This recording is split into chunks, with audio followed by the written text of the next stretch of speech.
আমি শফিকুল থেকে এই জমিটা এই পুকুরটা 5 লক্ষ টাকা দিয়ে খাইখারে লিছি। নেওয়ার পরে আমি মাছ ছাড়ছি আজকে 2.5 বছর হচ্ছে, প্রায় 3 বছর হয় নাই, 2.5 বছর মানে পার হয়ে গেছে আর কি। তো কাগজপাতিও আছে আমার আর কি, সব কিছু কাগজপাতি আছে। আমি 3 লক্ষ টাকা মনে করেন যে ধরেন 3 লক্ষ টাকার খালি মাছই দিছি। এই পাবদা, ট্যাংরা, গ্লাস কাপ, বেলাট কাপ, সিলভার, জাপানি, তা বাদে আপনার এই রুই, মিরকিয়া, এগুলি খালি শুধু মাছ দিছি। এ পর্যন্ত আমার মনে করেন যে প্রায় 5 লক্ষ টাকার খাবার চলে গেছে। আমি আমার তো নিম্নে না হলেও 10-12 লাখ টাকা আমি মাছ বিক্রি করতাম আর কি।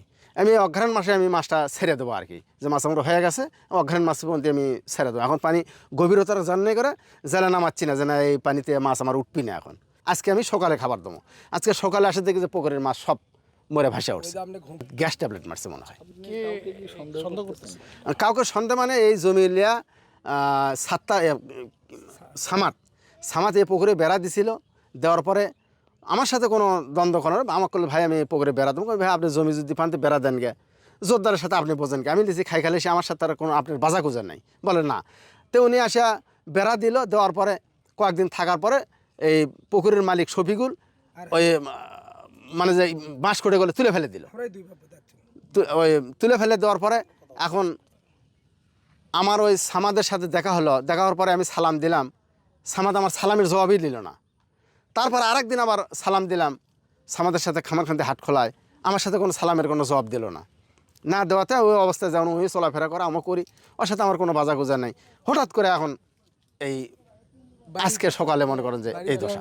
থানা পুলিশের কাছে আবেদন করতেছি যে ওই বেচারা ছাড়া এই ক্ষতি আমার কেউ করে নাই। আমি তার থেকে থানা পুলিশের কাছে আমি এটাই কামনা করি যে আমার এই ক্ষতি পোষণ করে তারা আমার কিভাবে জরিমানা তুলে দিবে, আমার এই এতগুলো ক্ষতি, এটাই আমি কামনা তার কাছে করতেছি। গত কালকে সন্ধ্যার সময় ওই ব্যাগলে যখন আসে নামাজের কিছু পরই গোর হয়, সেই সময় আসে আমার ছেলে তখন করলো যে আব্বা এই ঘটনা, এটি সামাত তোমার ব্যাগলে যাচ্ছে ওই দিকে দেখে আগে আসো। তো তখন আমি দৌড়ে আসছি, আসে দেখি ওই সাগর বরত ওই তখন ওই দগুন দিকে যাচ্ছি।